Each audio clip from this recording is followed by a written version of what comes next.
মায়া নিকেতন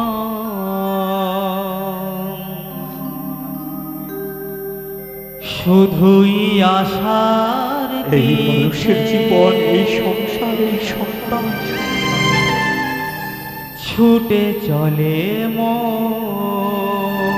কিসের জন্য মানুষ করেছিল বাবা? কেন আমারিয়া ভূমি এ থাকা চলে চলে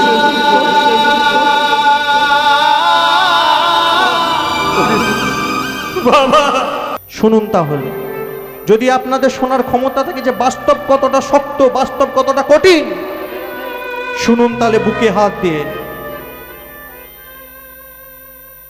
সুমন নাম ছেলেটা, সুমন রিক্সা চালাতো, টোটো রিক্সা, এখন যেটা টোটো হয়ে গেছে, আগে ভ্যান ছিল, ভ্যান। বাবা মার ঘরে একটাই সন্তান, সেটা হচ্ছে সুমন সর্দার, আমাদের ওখানে বাড়ি। কিন্তু ভাগ্যগুণে একটা ছেলে পেয়েছিল এই বাবা মা, সুবল বাবু আর অনামিকা দেবী, যাদের মায়ের নাম আমরা এখন দেবী বলি, আগে কাকা কাকিমা বলতাম, কিন্তু এখন আমরা সবাই দেবী বলি। ওই অন্ধকার ঘরে একটা ফুটফুটে জ্যোৎস্নার মতো ছেলে জন্ম নিয়েছিল। জন্ম নেওয়ার পর থেকে তার বাবা মার যেন জীবনটা একটু আলাদা হয়ে গেল। আনত কম, কিন্তু কষ্টটা তার জীবনে কমে গেছিল, মনের কষ্টটা। শারীরিক কষ্ট হতো, মনের কষ্ট কমে গেছে। ছেলেকে পেয়ে বিশাল আনন্দ, সযত্নে মানুষ করলো ছেলেকে। একটু বড় না হতে হতে বুঝতে পারলো ছেলে আমার খুব মেধা, বুদ্ধিমান, একে ভালো করে পড়াশোনা করিয়ে, ভালো করে বিলেত থেকে ভালো যা হোক করে সুন্দর করে পড়াশোনা করিয়ে ডাক্তার আমি করাবো বাবা মনে মনে ভেবে নিল। হলো তাই। 5 উঠলো, 6 উঠলো, 7 উঠলো, 8, 9, মাধ্যমিক 5টা লেটার নিয়ে পাশ করে, স্টার মার্কস। এরপর ভাই, তোর ভাইটা বলছে, ভাইপো তোর ভাইটা বলছে তুই সায়েন্স নিয়ে পড়বে, তোরা তো বাবা পড়াশোনা করেছিস, বলতে পারিস খরচাপাতি কেমন হবে? বাস্তবটা শুনো, এটা কোনো গল্প কথা নয় যে বলে চলে যাচ্ছে, বাস্তব একদম। আমি বললাম কাকা সবই ভালো, সায়েন্স তো খুব ভালো সাবজেক্ট, পড়াতেই পারো, কিন্তু তুমি বহন করতে পারবে তো? ওর অনেক কিছু কঠোর ইনস্ট্রুমেন্ট, নানান রকম ল্যাব ল্যাবরেটরি, বহুত কিছু আছে, সায়েন্সের অনেক ব্যাপার আছে। একটা মাত্র ছেলে, সামান্য একটু জায়গা জমি আছে, যদি বিক্রি করে, কাকা সব বিক্রি করে দেবে? ভবিষ্যতে ছেলেটা যদি একবার কোনো রকম পাস করে আসতে পারে, তাহলে জীবনটা তো আমাদের, আমরা বুড়ো বুড়ি আর কি হবে? আমি কাকা যা করবে ভেবে চিনতে করো। তখন আমি কীর্তনিয়া নই, আমি তখন কীর্তনিয়া হইনি। ছেলেকে তো ভর্তি করিয়ে দিল সায়েন্স নিয়ে, কিন্তু খরচা 11, 12, বিএ, বিকম, অনার্স, গ্র্যাজুয়েট সব তো হয়ে গেল, আজ জোগাতে পারছে না। 11 কাঠার একটা জায়গা ছিল, আমাদের ওখানে জায়গার খুব দাম, আমাদের এই বাগনানোর পাশে জায়গার খুব দাম। 11 কাঠা একটা জায়গা ছিল, ফুলবাগান সাথে জোয়াবাড়ি, এরকম একটা 11 কাঠা জায়গা ছিল। গ্র্যাজুয়েশন করার পর ছেলের যখন বাইরের থেকে ভালো স্কলারশিপ এলো, বাইরে থেকে কলেজ থেকে যারা খুব ভালো রেজাল্ট করে কোনো ভালো জায়গায়, অটোমেটিক্যালি যারা সম্ভ্রান্ত প্রতিষ্ঠানগুলো আছে তারা ডেকে নেয় ট্রেনিং দেওয়ার জন্য, কিন্তু খরচটা তোমাকে করতে হবে। যেখানে আমরা সুযোগ পাওয়ার জন্য ছটফট করি, ধরুন আমার বাড়ির ছেলেটা ভালো রেজাল্ট করে, যেটা ভালো কলেজে ভর্তি করাবো, তার জন্য কি নানান রকমভাবে ট্রাই করতে হয়, এইভাবে আমার ছেলেটাকে এখানে ভর্তি করতে হবে, যা হোক করে ভর্তি করতে হবে, এরকম একটা আমাদের চেষ্টা থাকে তো। কিন্তু যদি ভালো জায়গায় তুমি খুব ভালো রেজাল্ট করো, তোমাকে ভালো প্রতিষ্ঠান তোমাকে ডেকে নিয়ে চলে যাবে, বিনিময়ে শুধু খরচাটা তোমাকে করতে হবে। ডাক তো এলো, খরচা কত? সাধ্যের অনেক বাইরে। 15টা বছর হয়ে গেছে, বাবা আর ঠিক মতো ভ্যান চালাতে পারে না। বলরাম কি করি বলতো, ভাইফোঁটা যাবে বলছে, ডাকও এসেছে। আমি কাকা তোমাকে তখন বলেইছিলাম, এত দূর যখন করলে এইটুকুটা করবে না? দেখোই না, তোমার শিক্ষা দীক্ষা যদি ঠিক থাকে, ছেলে ঠিক থাকবে, কি আছে ভয় কিসের? 11 কাঠা জায়গাটাকে বিক্রি করে দিল, 7.5 লাখ টাকা নিয়ে ছেলে গেল বাইরে পড়াশোনা করতে, ব্যাঙ্গালোরে। ডাক্তারি। একদিন যায়, দুদিন যায়, 1 মাস যায়, 2 মাস যায়, ব্যস্ত ছেলে, পড়াশোনা করতে গেছে, সময় নেই। কিন্তু যে বাবা মার একটা মাত্র সন্তান, বাবা তার কষ্টটা বুকে চেপে রাখতে পারে, কিন্তু মা ছেলের বিরহে থেকে থেকে, সুমন একবার আয় না বাবা, একটা চিঠি তো লিখতে পারিস। তোর কি মায়ের কথাও মনে পড়ে না রে বাবা? বাবা গিয়ে সান্ত্বনা দেয়, ও অনামিকা, ছেলেকে বাইরে পড়াতে পাঠিয়েছো, আর বাড়িতে বসে যদি ছেলের নামে এরকম কান্নাকাটি করো, সেখানে তো ছেলের অমঙ্গল হবে। করো না, ছেলেকে ভালো করে পড়াশোনা করতে দাও। দীর্ঘদিন ওই চিন্তা ভাবনা নিয়ে থাকতে থাকতে থাকতে থাকতে মায়ের ভেতরে রোগ এসে গেল।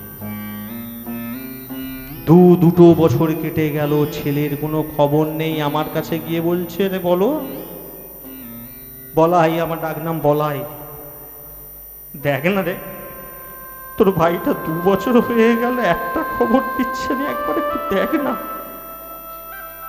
তার কি একবারও জানতে ইচ্ছা করছে না যে বাবা মাটা কেমন আছে? আমাদের ঘরে বসে তার জন্য বুকটা ফেটে যাচ্ছে, সে কি একবারও আমাদের কথা মনে করে না? কি করবো? প্রপার অ্যাড্রেস, কাকা তোমার কাছে ঠিকানা আছে, দাও, একটা চিঠি লিখে দিচ্ছি। 15-16 বছর আগে কি ছিল? তখন তো এত ফোনের এতই ছিল না, অ্যাডভান্স টেকনোলজি ছিল নি তো তখন, যে ফোন ঘাললাম, একটা ভিডিও কল করে খেললাম, বাবু কেমন আছিস, কেমন আছিস, আমি ভালো আছি, তুমি ভালো আছি, দেখা হয়ে গেল। এটা তো ছিল না। চিঠি একটা লিখে দিল, উত্তর এলো না। 2.5 বছর পরে মাস টুকে মারা গেল। মাথা করায় বসে কাকা কাঁদছে।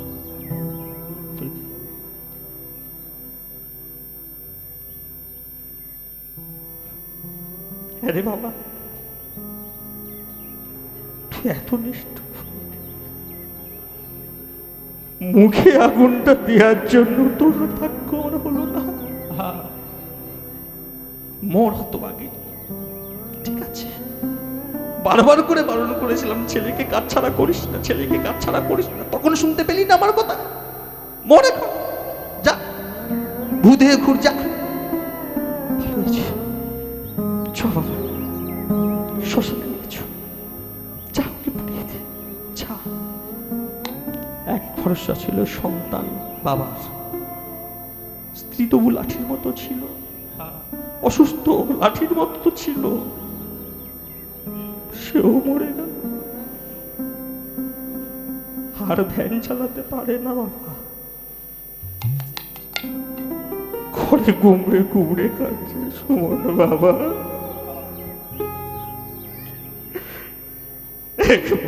এটা রে বাবা,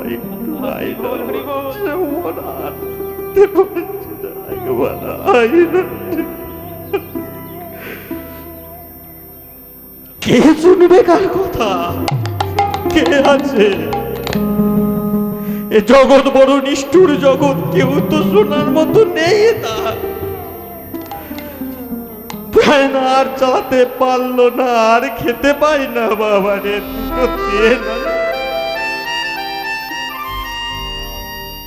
বলাই, তুই তোর ভাই বোনটাকে বল না, এভাবে কি থাকা যায় বল? তার জন্য তো সবই কিছু করলাম।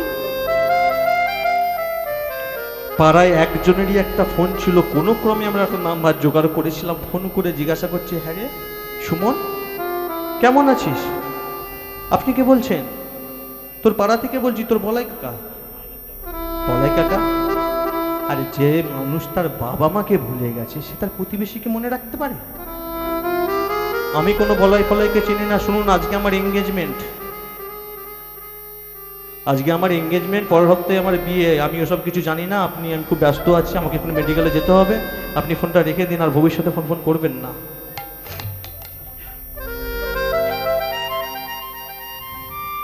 পাড়ার মানুষ আমরা করবো কি? চোখের সামনে একটা লোক দগ্ধিত হতে হতে হতে হতে হতে হতে মারা যাবে, কেউ কি দেখতে পারে গো মা? আমাদের একটা ক্লাব আছে, ক্লাবে আমরা কিছু ছেলে থাকি। আমরা ঠিক করলাম যে ভাই ভালো মন্দ তো দিতে পারবো না, তবু আমরা যদি প্রত্যেকে একদিন একবার করে একটু দেখে আসি, সকাল সন্ধ্যাটা হয়তো বুড়ো মানুষটা খেতে পায় একটু, আমাদের যতটা হওয়া। একটা মাস দিয়ে দিয়ে তো চালালাম, একটা মাস চালানোর পর খেতে দিতে গেছি, মুখে খাবার তুলছে, খাবারটা ঢুকিয়েছে, গল গল করে রক্ত বেরিয়ে এসেছে সব। কাকা এ কি, তোমার কি হয়েছে? এটা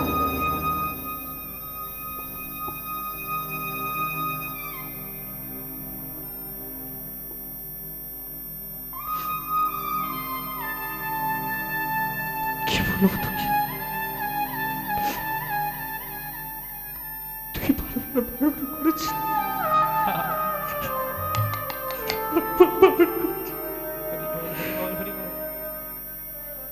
তোদের কথা কারণ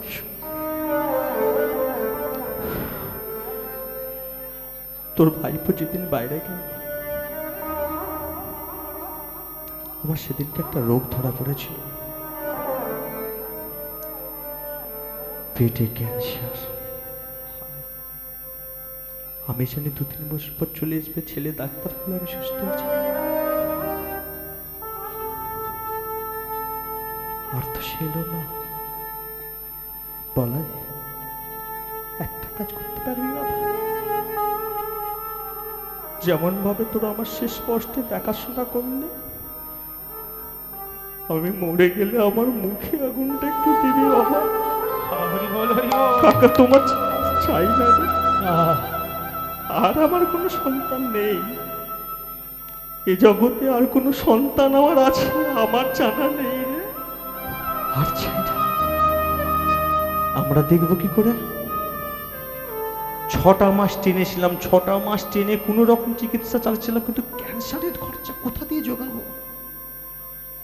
আমাদের একটা বন্ধুর বাবা আছে, খুব বড় উকিল, সেই সূত্রে হাইকোর্টের উকিল, সেই সূত্রে ওই যে আমাদের দমদম এয়ারপোর্টের উল্টো দিকে 1 নম্বর গেটের উল্টো দিকে দেখবেন খুব কাঁচ লাগানো একটা বিশাল বড় নার্সিংহোম এখনো আছে। কেউ যদি যান 1 নম্বর গেটের ওখানে উল্টো দিকে একটা খুব বড় নার্সিংহোম আছে দেখবেন। ওই নার্সিংহোমটা খুব একটা ভালো পরিচিত ছিল।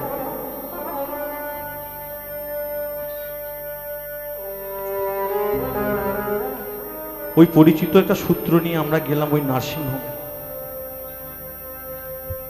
অনেক কষ্ট করে, সব থেকে যে ভালো ডাক্তার ওই নার্সিংহোমে, তার সঙ্গে যোগাযোগ করার চেষ্টা করলাম। 15 জনের বেশি দেখেন না, অ্যাপয়েন্টমেন্ট তো হলোই না, কিন্তু আমরা ভাবলাম মাসে একবার বসে, বাইরে থেকে আসে, আজকে যদি না দেখাতে পারি আর 1 মাস একে বাঁচিয়ে রাখতে পারবো কিনা তার তো ঠিক নেই, যা হয় হবে, মরে তো গেছে, শেষ চেষ্টা একবার করে দেখি। সবাই মিলে নিয়ে গেলাম ওই নার্সিংহোমে, কম্পাউন্ডারে পায়ে পড়ে গেলাম, দাদা একটা সুযোগ করে দিতে হবে, অনেক কষ্ট করে এনেছি, লোকটা পড়ে পড়ে কষ্ট পাচ্ছে। আপনি কেন বুঝতে পারছেন না? আমাদের ডাক্তারবাবু 15 জনের বেশি দেখেন না, ওনারা তো টাইম নেই, আপনারা অন্য দাদা আর হবে না, হয়তো ইনি বাঁচবেন না, একটুখানি দেখুন না। গোবিন্দর কৃপায় সেই কম্পাউন্ডার তো মেনে গেল। দেখুন আমি তো ডাক্তার নই, আমি বড় জোর আপনাদের জন্য চেষ্টা করতে পারি, আপনারা একটু দাঁড়ান, আমি ভেতরে ডাক্তারবাবুকে জিজ্ঞাসা করে আসছি যে একে দেখবে কি না। কম্পাউন্ডারের কথা ডাক্তারবাবু সময় দিল 5 মিনিট। ভেতরে গেলাম, ডাক্তারবাবুকে দেখালাম। কাকার বয়স হয়ে গেছে, দাড়ি ফাড়ি বেরিয়ে গেছে, ক্যান্সার রোগী, জীর্ণ শীর্ণ, হাড় শুধু কঙ্কালটাই সার হয়েছে, মানুষকে চেনা যাচ্ছে না। বেডের মধ্যে যখন শুয়ে আছি, ডাক্তারের দিকে চোখ করে, কারণ বাবার স্বপ্ন ছিল ছেলেকে ডাক্তার করবো, ডাক্তারের দিকটায় তাকি তাকি, আওয়াজ নেই, চোখের কোণ দিয়ে শুধু জল বেরিয়ে আসছে। আমরা দেখে ভাবলাম হয়তো ছেলেকে স্বপ্ন ছিল ডাক্তার দেখানোর, বড় ডাক্তার করার। আজকে তুই ডাক্তারবাবুকে দেখে তার মনে পড়ে গেছে যে আমার ছেলেটাও হয়তো এরকম ডাক্তার হতো।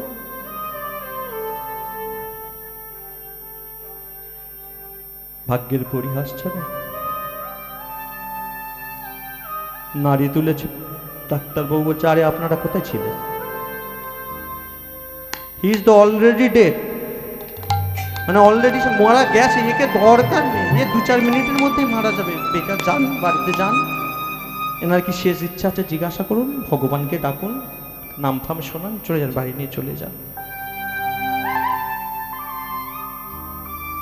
বাড়ির বাইরে বেরিয়ে যখন আমি ভেতরটাই আছি, যখন স্ট্রেচারে করে বাড়ি নিয়ে চলে যাচ্ছে, আমার হাতটাকে ধরে টেনে ধরেছে, তখনও বুঝতে পারি যখন আমাদের মোহটা ভাঙলো, এতক্ষণ কে দেখছিল জানেন? ওই হতভাগা বাবারই ছেলে সুমন আজকে ডাক্তার হয়ে এসেছে ওই নার্সিং, ব্যাঙ্গালোরে থাকে, একদিন করে ডে করে এখানে এসে থাকি দেখাতে গেছে। চিনতে পারলো না মা বাবাকে, চিনতে পারলো না গো, এমন কুলাঙ্গা।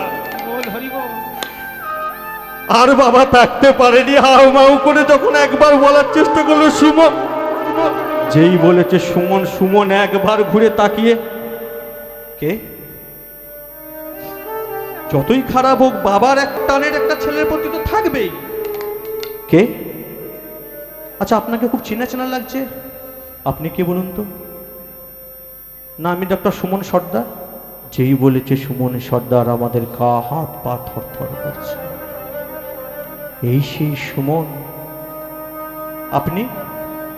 কুলাঙ্গার, তুই এখনো চিনতে পারলি না কে আমরা? আরে এই দিনের জন্য কি তোর বাবা মা তোকে মানুষ করেছিল? বাবা কোথায়? বাবা বাবা আমার কোথায়?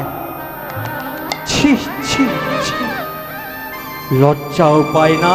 তোর মতো ছেলেকে যে সমস্ত বাবা মা জন্ম দেয়, তাদেরকে জন্ম মাত্রই গলা টিপে মেরে দেওয়া উচিত। বাবাকে চিনতে পারলি না, হাত ধরে বলছিস অলরেডি ডেড, মৃত। যেই বলেছি বাবার কথা ছুটে যাচ্ছে, বাবা দাঁড়া,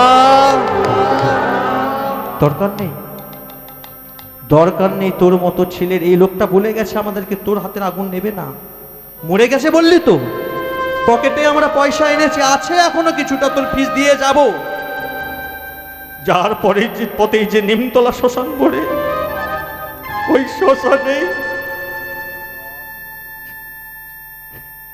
এই তো জীবন।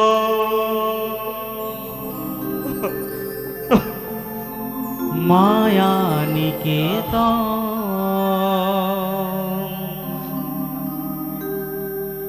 শুধুই আশার এই মানুষের জীবন, এই সংসার, এই সন্তান,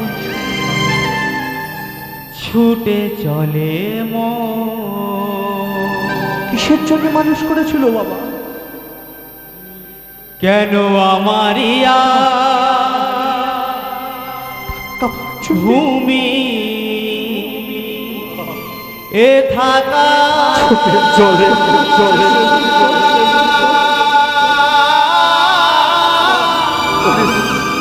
বাবা, আমি বাবা গো,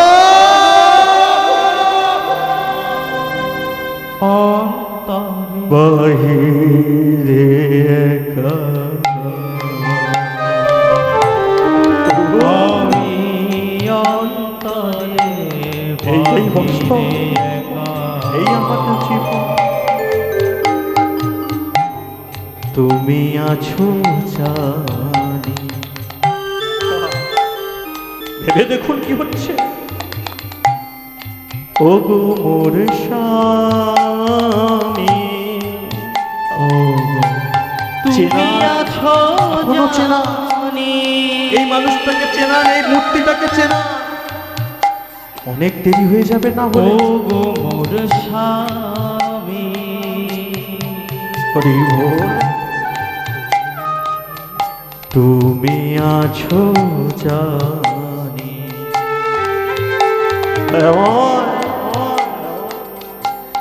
ও গো মোর স্বামী, তুমি আছো জানি।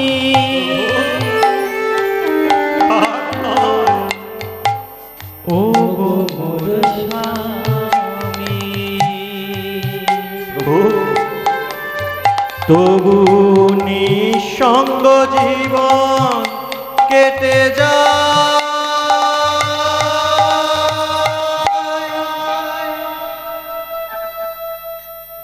আমি থাকব গো তোমারি আশা, আমি থাকব গো তোমারি আশায়।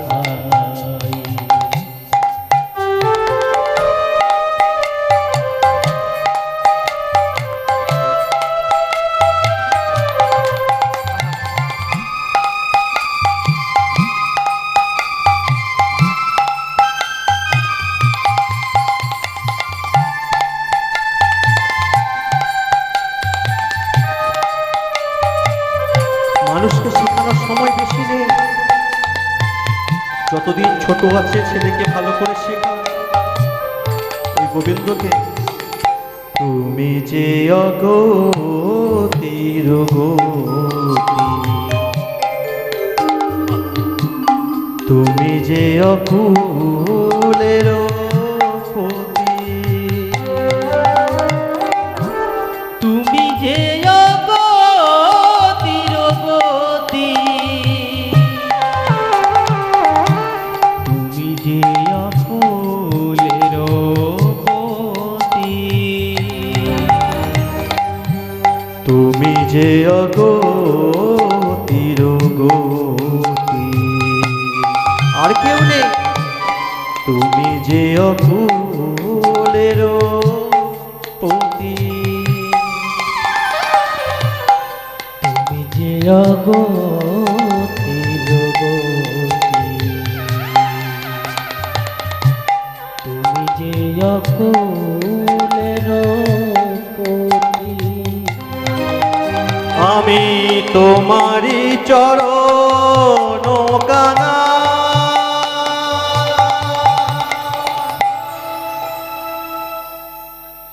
জীবনে যে যেখানেই থাকুন না কেন, যেই কর্মই করুন না কেন, নিজের পেটের সন্তানকে কাউকে চেনাতে পারেন বা না পারেন, জীবনের শেষ সময়টা যদি ভালো দিন দেখতে চান, যিনি জীবনের শেষ সময়টা অন্তত যদি মন থেকে চান যে ছেলের দেওয়ার রোজগার করা দুমুঠো অন্ন আমি দেবো পেটে, মৃত্যুর সময় কেউ আমাকে জল দুক বা নাই দুক, এক চামচ জল আমার মুখে যেন আমার ছেলে দেয়, তাহলে এখনো ঠিক করো ছেলেকে কিভাবে মানুষ করবে। আমি থাকব গো তোমারি আশা, দু চোখে ও গো মোর স্বামী, তুমি আছো যার বিধিরে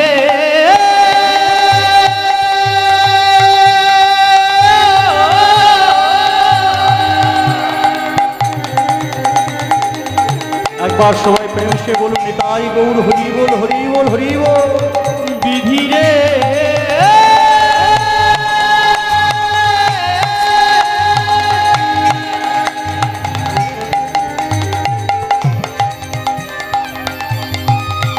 এই কিরে তোর বিচার বিধি, বিধিরে বিধি রে।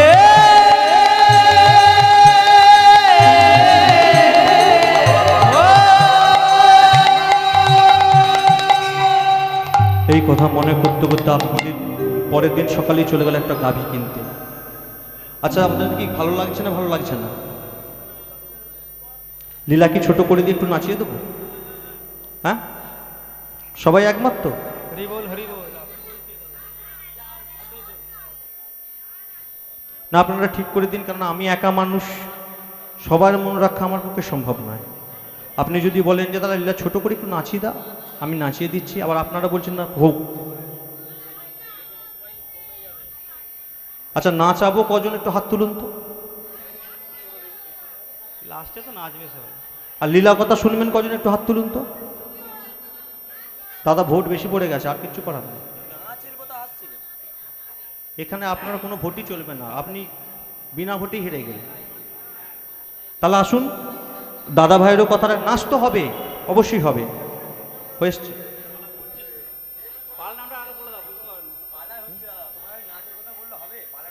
ঠিক আছে। আত্মদেব চলে গেলেন পরের দিনকে একটা সুন্দর গাভী কিনতে। গাভী তো কিনে নিয়ে চলে আসলেন, কিন্তু কপালে নেই তো কি ঠকঠকালে হবে কি বলে একটা কথা আছে না। আর আত্মদেব তো গাভীটাকে নিয়ে চলে এলেন, একদিন মানুষ করে, দুদিন মানুষ করে, 3 দিন মানুষ করে, দেখতে দেখতে 2 বছর পেরিয়ে গেল। 2 বছর পরেও গাভীরও একটা এমন কপাল দেখো, গাভী একটা কিনে নিয়ে এসেছে যে আমার সন্তান হয়নি, কিন্তু গাভীর সন্তান হলে তাকে সন্তান স্নেহ বড় করব, কিন্তু সেটাও তার কপালে নেই। যখন দেখলো গাভীরও সন্তানে আজ পর্যন্ত যেই ভালোবাসা ছিল নারায়ণের প্রতি, সেই ভালোবাসাটা আজকে বিদ্বেষে পরিণত হলো। আজকে নারায়ণের চরণে গেল আত্মদেব, কিন্তু আর ভালোবেসে নয়, প্রভু এতদিন তোমাকে নিঃস্বার্থভাবে ডেকে গেলাম, এতদিন তোমাকে নিঃস্বার্থভাবে সেবা করে গেলাম, বিনিময়ে একটা সন্তান চেয়েছিলাম, সেটা তুমি দিলে না। একটা গাভী এনেছিলাম, অন্তত তার পেটে তো একটা সন্তান দিতে পারতে, সেটাও তুমি দিলে না। আজকে পাড়ার লোকেরা যেটা বলতো যে আমি অপয়া, তুমিও আজ প্রমাণ করে দিলে যে আমি অপয়া। আর যদি আমি অপয়া হয়েই থাকি, এই অপয়া জীবন আমি আর রাখবো না। আমি ওই কাল সকালে তুঙ্গভদ্রা নদীর তীরে নিজের জীবনকে বিসর্জন দেব। সকাল না হতে হতেই ছুটে চলে গেল তুঙ্গভদ্রা নদীর তীরে নিজের জীবনকে বিসর্জন দিতে। যেই না নিজের জীবনকে নদীর জলে বিসর্জন দিতে যাবে, এমন সময় পেছন থেকে দাঁড়া, কে আপনি? সারা জীবন গোবিন্দকে ডেকে এলাম, গোবিন্দত্ব প্রয়োজন পড়লো না, আমাকে একবার দেখা দেও। সারা জীবন নারায়ণকে বলে এলাম একটা সন্তান দাও, একটা সন্তান দাও, একটা গাভী এনেছিলাম তার সন্তান, তার তো প্রয়োজন পড়লো না। আর আপনি এসে আমার মৃত্যুপথ যাত্রী মানুষটাকে কে আটকাচ্ছে? মূর্খ, তুই জানিস না আত্মহত্যা মহাপাপ? গায়ে তো তোর পইতে আছে না, ব্রাহ্মণদের যে পইতে থাকে, দেখে তো মনে হচ্ছে একজন শাস্ত্রিক ব্রাহ্মণ। ব্রাহ্মণ হয়ে তুই এটা জানিস না আত্মহত্যা মহাপাপ, আর জেনে শুনে সেই পাপ করতে হোক পাপ। যেই মানুষের জীবনে আপন বলতে কেউ নেই, যেই মানুষের জীবনে চাওয়া পাওয়া বলতে কেউ নেই, যেই মানুষের জীবনে আশা ভালোবাসা বলতে কেউ নেই, যেই মানুষটা ভগবানকে আঁকড়ে ধরে বাঁচতে চেয়েছিল, সেই ভগবানও যখন তাকে দূরে সরিয়ে দেয়, বলতে পারেন সে কি নিয়ে বেঁচে থাকে? আমার তো বেঁচে থাকার প্রয়োজন নেই। শোন শোন শোন শোন, এত সুন্দর জীবনটাকে এইভাবে নষ্ট করতে যাচ্ছিস কেন? তোর অসুবিধাটা কোথায় আমায় বল। হ্যাঁ, পৃথিবীর স্রষ্টা যিনি নারায়ণ, সে আমার সেবা, আমাকে সাহায্য করলো না, আর আপনি সাধারণ মানুষই আমার সাহায্য করবে? বলে দেখতে পারিস না? বলে তো দেখতে পারি। শুনেছি কারো কষ্টের কথা কারোর সঙ্গে যদি বিতরণ করা যায়, কাউকে বলা যায়, তাহলে তার বুকটা অনেকটা হালকা হয়। সাহায্য নাই করতে পারি, নিজেকে তো হালকা করার জন্য বলতে পারিস। মৃত্যুর সময় বোঝা নিয়ে কেন মরবি? হালকা হয়ে মর। শুনতে চান? তবে শুনুন। অল্প বয়সে জ্ঞান না, ভালোভাবে জ্ঞান না হতে হতেই বাবা মাকে কিনে নিল।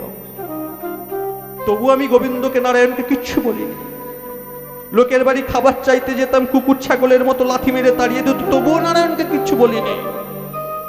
বয়স হতে পারার লোকেরা দেখাশোনা করে একটা বিবাহ দিল, সেই স্ত্রীও আমাকে সহ্য করতে পারলো না, তাও আমি নারায়ণকে কিচ্ছু বলিনি। নিজের একটা সন্তান চেয়েছিলাম, সেটাও দিল না, তাও বলিনি। বড় সাধ করে একটা গাভী এনেছিলাম, আমার সন্তান নাই হোক, গাভীর পেটে তো সন্তান হবে, সেই সন্তানটাকে নিজের সন্তান বলে মানুষ করো, সেটাও দিল নয়। নিষ্ঠুর নারায়ণ, যার জীবনে চাওয়া পাওয়া নেই। আর দাঁড়া দাঁড়া, মূর্খের মতো কাজ করিস না। আশ্রয় করিয়া ভজে তারে কৃষ্ণ নাহিতা, যে আর সব মরে অকারণে। আরে ভগবানকে যে ভালো করে আশ্রয় করতে পেরেছে, ভগবান তো তার দাস হয়ে থাকে। আর তুই বলছিস তোর সামান্য চাওয়া পাওয়া সে পূরণ করেনি? তুই কি চাস? সন্তান তো। আচ্ছা একটা কথা বলতো, সন্তান চেয়ে কি করবি? সন্তান নিয়ে তুই কি করবি? কেন? আমি যখন মারা যাব আমার মুখে আগুন দেবে, মারা যাওয়ার পর মুখে আগুন দেবে, আমার নামের পিণ্ডটা গয়ায় গিয়ে দান করবে, তাতে আমার আত্মা মুক্তি পাবে। কি বললি? মুখে আগুন দেবে বললি? আরে এ জগতে তো কত বাবা মা আছে যাদের সন্তান নেই, তারা মুখে আগুন পায়নি। আমাদের বর্তমান সমাজে কলকাতার বুকে একটা সাধারণ মানুষ, সাধারণ আপনার মতো মানুষ, সাধারণ মানুষ থেকে ঠাকুর হয়ে বসে আছেন ঠাকুর পরমহংস শ্রী শ্রীরামকৃষ্ণদেব। তার তো সন্তান নেই। তিনি যখন দেহ ছেড়ে ইহলোক থেকে পরলোকে গিয়েছিলেন, তার মুখে কেউ আগুন দেয়নি, তার তো সন্তান নেই। দেশকে স্বাধীন করতে গিয়ে না জানি কত মায়ের পেটের যুবক কিশোর সন্তানরা তাদের জীবনকে বিসর্জন দিয়েছে, অকালে মৃত্যুকে বরণ করেছে, তাদের তো সন্তান হয়নি, তারা মুখে আগুন পায়নি। আর তুই বলছিস তো সন্তান নেই বলে তুই মুখে আগুন পাবি না? আরে কর্মই হলো মানুষের সব থেকে বড় ধর্ম। কর্ম যদি তোর ঠিক থাকে, তাহলে একটা সন্তান কি বলছিস, পৃথিবীর সবাই তোকে বাবা বলে ডাকবে, ডাকে না? জলজান্ত প্রমাণ তো আমাদের সামনেই আছে। সন্তান না থেকেও মা হয়ে বসে আছে কে বলুন তো? ঠাকুর রামকৃষ্ণদেবের স্ত্রীর নাম কি বলুন? শুধু শারদা নয়, শারদা বলার আগে আমরা কি বলি? মা শারদা। কিন্তু বলুন তো, শারদা দেবী কি কোনোদিন 10 মাস 10 দিন জঠরে পেটে সন্তান ধরে মা হয়েছিলেন? কিভাবে হয়েছিল? সে কর্ম করেছিল। পৃথিবীর প্রত্যেকটা দুস্থ কষ্ট পাওয়া অসহায় মানুষগুলোকে নিজের সন্তান মনে করে কোলে তুলে নিয়েছিল সে। তাই না তে মা? আমার মা, আপনার মা, আমার বাবার মা, আমার সন্তানের মা, সবার মা। তাহলে কর্মটাকে তুই ঠিক কর। আর বলছিস পিণ্ডদানের কথা। পিণ্ড কথার অর্থ কি রে? জানিস তুই পিণ্ড কথার অর্থ কি? পিণ্ড কথার মানে কি বলুন তো মা? এখানে তো এত মায়েরা বসে আছেন, পিণ্ডটা কিন্তু আপনাদের মধ্যেই আছে, কিন্তু বলুন তো পিণ্ড কথার মানে কি? পিণ্ডকে আপনারাই প্রথম পৃথিবীর মাটিতে আনেন, কে বলুন পিণ্ডটা? জানেন না, ভেবে দেখিনি আমরা। সবাই আমরা বলি পিণ্ডদান করতে হবে, না পিণ্ড দান করলে আমরা উদ্ধার হব না, না পিণ্ড দান করলে আমরা সারা জীবন পেট পুরিতে পড়ে থাকবো। ভুল, ভুল, ভুল। মায়ের পেটে যখন প্রথম সন্তান আসে, কি রূপে আসে? সেও তো একটা পিণ্ড, পিণ্ড রূপে আসে না? মাংস পিণ্ড। সেই পিণ্ড থেকেই তো আস্তে আস্তে হাত পা কান নখ মুখ চোখ সবই তৈরি হয়। আর তুই সেই পিণ্ডটাকে দান করার জন্য যাচ্ছিস গয়াতে, ছেলেকে দিয়ে পিণ্ড দান করাবি। পিণ্ড কেন দান করে? বাড়ির কেউ যখন মারা যায়, তার বংশের কেউ গিয়ে গয়া ধামে গিয়ে গয়া চরণে বসে গোবিন্দর উদ্দেশ্যে স্মরণ করে গোবিন্দকে একটাই কথা বলে, ও হে কৃষ্ণ দয়াময়, দয়াময়, দয়াময়। বেঁচে থাকতে আমার বাবা, বেঁচে থাকতে আমার মা, বেঁচে থাকতে আমার জেঠা কাকু কাকিমা যেই হোক, না জানি হয়তো এই দেহ নিয়ে তোমার নাম গানে, তোমার তীর্থস্থানে, তোমার মন্দিরে কোনোদিন হয়তো প্রবেশ করেনি। বেঁচে থাকতে হয়তো এই কান দিয়ে কোনোদিন তোমার গুণ কীর্তন শ্রবণ করেনি। বেঁচে থাকতে ওই দেহের জিভা নিয়ে কোনোদিন হয়তো তোমার প্রসাদকে চেখে দেখেনি। মৃত্যুর পর আমি তার দূত হয়ে এসেছি তোমার কাছে, তোমার চরণে তোমাকে স্মরণ করি। আমার বাবার এই পিণ্ডরূপী দেহটাকে আমি তোমার চরণে সমর্পণ করলাম। তুমি নিজ গুণে ক্ষমা করে আমার বাবার দেহটাকে তোমার চরণে ঠাঁই দিও। এই তো পিণ্ড, আলাদা কিছু নয়। কিন্তু যেই কাজটা তুই বেঁচে থাকতে একা করতে পারিস, তার জন্য তুই অন্যের উপর ভরসা করিস কেন? যেই বলেছে আমি নিজে করতে পারি, অন্যের উপর ভরসা করি কেন? তখনই প্রশ্ন করেছে, আপনি কি বললেন? আমি আমার পিণ্ড গোবিন্দ চরণে আমি নিজেই দান করতে পারি। হ্যাঁ পারিস, পারিস না? পিণ্ড মানে যদি দেহ হয়, প্রত্যেক দিন সকালে দুটি বাহু উপর দিকে তুলে যদি একবার বলি, নিতাই গৌর হরি হরি, ওহে নারায়ণ, ওহে কৃষ্ণ, ওহে রামচন্দ্র, ওহে কলির গৌর হরি। আজ আমি সকালবেলা বেরোচ্ছি, নিজের কর্মক্ষেত্রের জন্য বেরোচ্ছি, তবে প্রভু জেনে রাখো, এ দেহ আমার নয়, এ দেহ তোমার। আমি আমার এই দেহটাকে তোমার চরণে সমর্পণ করে তোমার উদ্দেশ্যে তোমাকে সেবার লাগি। কর্মের জন্য বাইরে বের হচ্ছি, যদি কিছু ভালো মন্দ হয় সেটা তোমার হবে প্রভু, আমার নয়। এই বিশ্বাস নিয়ে যে বাইরে বেরোবে, সে ছেলে কোনো দিন রাস্তায় বিপদে পড়বে না। তাহলে তুই যে জিনিসটা বেঁচে থাকতে পারিস গোবিন্দকে সমর্পণ করতে, তার জন্য তুই তাহলে লোকের উপর ভরসা করছিস কেন? যেই না এই কথা বলেছে, সঙ্গে সঙ্গে ঋষিবরের পায়ে পড়ে গেছে। ঋষিবরের পায়ে পড়ে গেলে, সত্যি প্রভু, আমি এতদিন তো বুঝতে পারিনি। যা যা বাবা, জীবনে তো অনেক ভুল করলি, এবার সঠিক পথটা ভেবে নে। আজকে ছুটে গেছে নারায়ণের চরণে আছাড় খেয়ে পড়েছে। ওহে প্রভু কৃষ্ণ, এতদিন তোমাকে বুঝতে পারিনি, এতদিন আমি আমার নিজেকেও বুঝতে পারিনি, তবে ভুল করে ভুল পথে চলে গিয়েছিলাম বলে তোমার কাছে ফিরে এসেছি বলে দূরে ঠেলে দিও না প্রভু, দিও না। চরণ ধরিতে প্রভু একটু ঠাঁই দিও তোমার চরণ, দিও গো আমারে। কত সুন্দর গান না? মা এদিকে তাকাও। ও মা, হ্যাঁ ঠিক আছে, একটু ওনাকে বলো।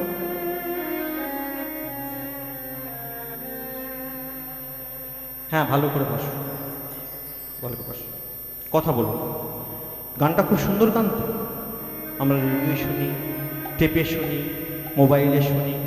গানটা রবীন্দ্রসঙ্গীত, বিশ্বগুরু রবিগুরুর লেখা গান, কিন্তু গানটা আমরা শুনতে হয় শুনি, গানটা বলতে হয় বলি, গাইতে ভালো লাগে গাই, কিন্তু গানের ভাবার্থ আমরা কোনোদিন ভাবার চেষ্টা করি যে কবিগুরু এইরকম একটা গান, এত মর্মান্তিক গান, যে গান করলে, যে গান শুনলে দিয়ে পাষাণ হৃদয় পর্যন্ত গলে যেতে পারে।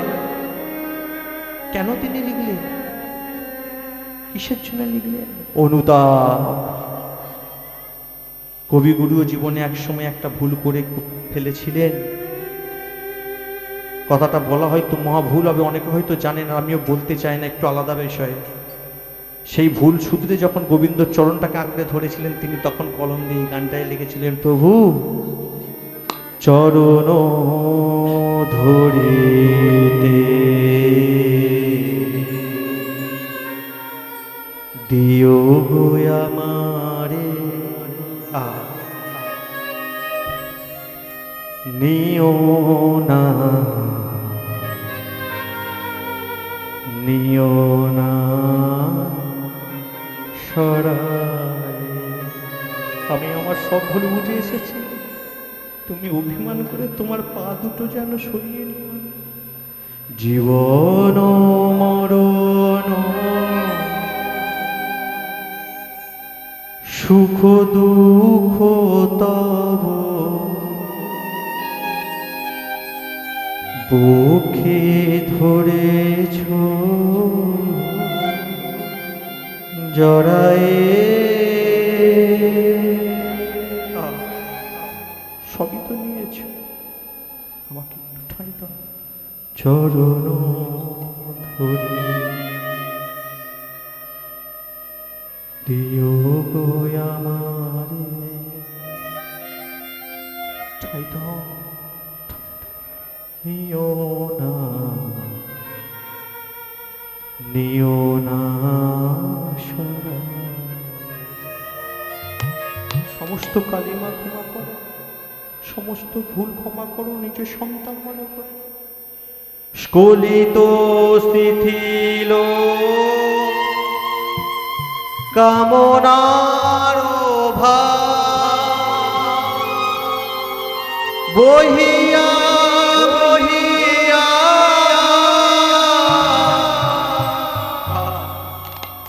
ফিরি